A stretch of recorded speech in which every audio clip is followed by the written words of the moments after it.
Hey everyone, welcome back to Private Club Radio. I'm your host, Denny Corby, and in this episode, I sit down with Bruce Furman, CCM. He is the GM of the VYC Venice Yacht Club down in Venice, Florida. In this particular talk, we are talking about getting ready for natural disasters, and we talk about preparedness. So just down in Florida, there was a hurricane that came through. Luckily, the Venice area got a little bit lucky, but I want to chat with him about how they prepare for situations like this. What's the training like? What's the preparation like? So we go through all of that, and he just explains what kind of happened, leading up to the most recent hurricane, the before, during, and after. And because one of those, you always prepare for it. Hopefully, you never think it's going to happen, but it actually does. So it was really neat talking and learning about how you train and work hard for it. And then when it actually comes time, they put the full plan into place. And he actually talked about how they put such a great plan into place. They went from taking 3 days to close shop to less than 1 day. They got the club ready for a hurricane. So hope you enjoyed this episode. Me and Bruce Furman, GM VYC. Let's go. Who is Bruce Furman? Bruce Furman is full of character, that's for sure. And that's because I started in the after high school. I waited a year because I didn't know what I wanted to do. And then I went into the Navy because my mom said, "What are you doing?" So 2 days later, I signed up for United States Navy and didn't have any hair, and hurry up and wait, marched around. I was on the aircraft carrier Saratoga, CB-60, and did 4 years in the military and 2 years inactive, which made me appreciate missing mom's meatloaf, and found out that people will steal your underwear, which is not good, What? So Navy was a good experience. And I was getting out in a couple days, and I called Mom. I said, "Mom, I don't know what I'm going to do. I know I wanted to get back to Palm Beach Gardens in Florida." And she said, "Well, why don't you call Ken Wise over at the Breakers Hotel?" I was in maintenance in the Navy, and started working at the Breakers Hotel in 1990. And it was a fantastic experience. And the rest is history. I've been in the club business ever since. So that's 33 years. I'm the general manager of the Venice Yacht Club. I came up through facilities, maintenance, and then got into food and beverage, and now running a couple clubs now. And Venice Yacht Club's a great place. We have 760 members, and I am married with 3 boys and live in Sarasota now. And that's Bruce, the character Bruce. The character Bruce. Now the real Bruce is who we want to know. Right. I got a quick story that while I was on the Saratoga, one of my maintenance calls was to go work on the steam whistle way up above the flight deck. And the steam whistle has huge baffles in it, and there are multiple baffles, and there's a pinhole in it. So the preventative maintenance was to clean the pinhole in all these baffles, right? So I'm way above the flight deck, and I had this chief that came up there. "Bruce, you better tie everything off. That's $8 million below you." So I had to tie my crescent wrenches off, all my stuff to do this, because he didn't want anything going through, right down onto the Tomcats that were below. Yeah.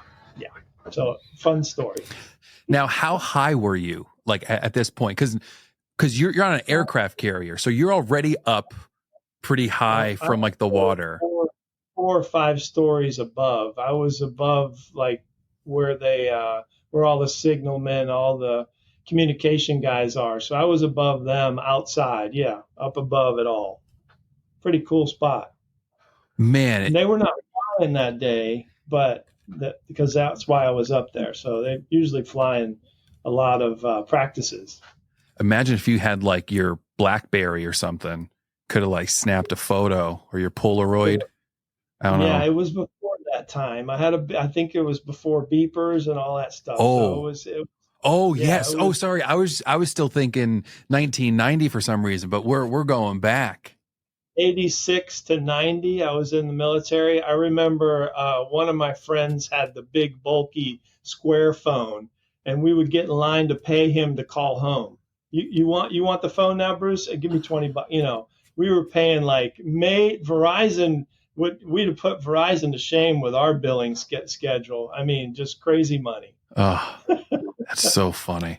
So you just had a hurricane go through. Um, Yes.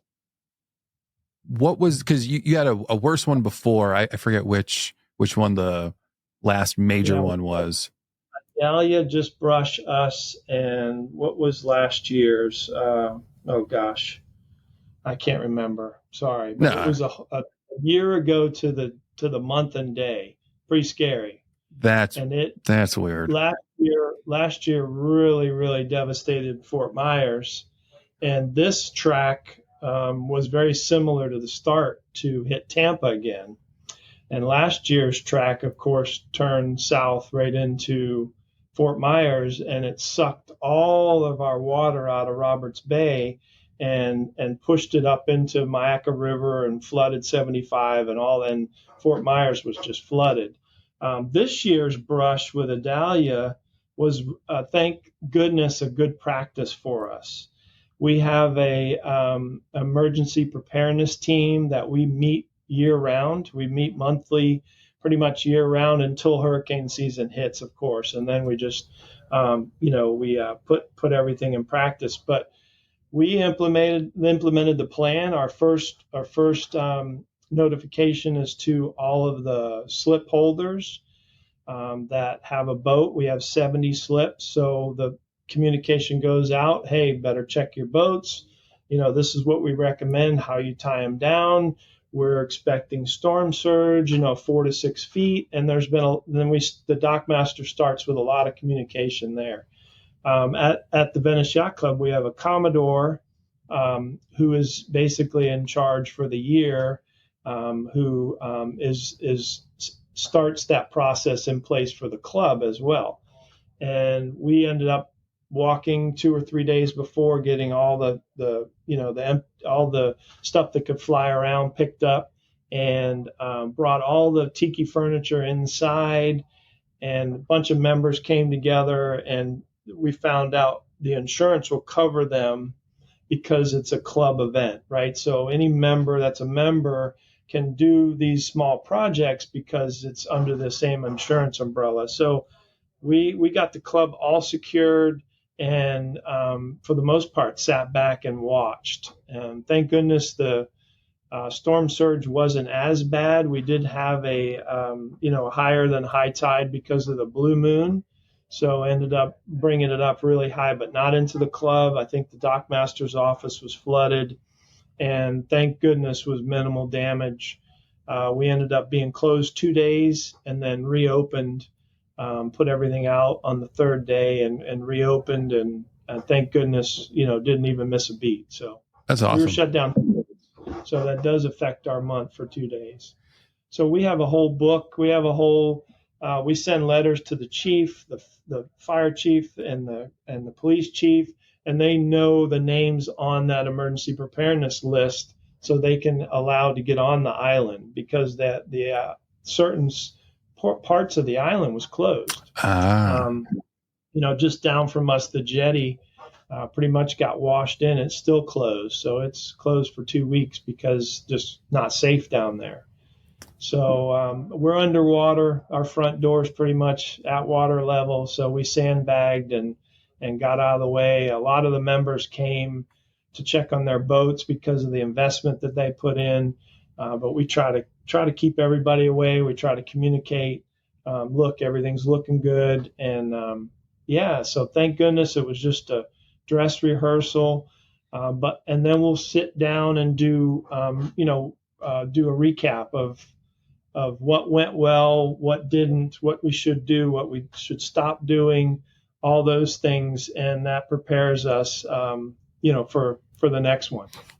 what were some of those stop doings and change ups from the most recent storm? I think one thing we learned about most recent, how great communication is. We need to make sure we get more communication out, not only to the members but the team, to let them know. Do it early. Don't try to open lunch or dinner. Go ahead and close on Monday for Tuesday and Wednesday. Don't try to do a half day thing. And I think we got caught a little bit trying to open a little early. So just go ahead and say, okay, 2 days, sunny or not, we need to make an early decision to be closed, and then we need to let all the team know because they want to pull in and see if we're open, and so we need to make sure we get the texts out to the team early and often. As far as how the shutdown went and everything, I think went unbelievable. It was the fastest time we've got everything shut down, and we go through water lines and power and gas and everything for the whole club. So we have, pictures of all that. And we know where all the valves are. So it was stressful. It was a major undertaking, but I'm very proud of how everybody, performed through that time. How long? So what was the ramp up time? So how long in advance did you know like this was coming? And then how much time did you know, like at which point was it like, hey, there's this thing possible? And then all of a sudden it gets closer and like, you're probably at some point like, oh, it's going to fizzle. At what point were you like, all right, this is getting serious? And then how long did that whole process take once you were like game on? And, you just said it was the fastest. So how long did it used to take? And like, how fast was this one? And what was that process like? Yeah, so usually it takes us 2 days to pretty much secure the whole club.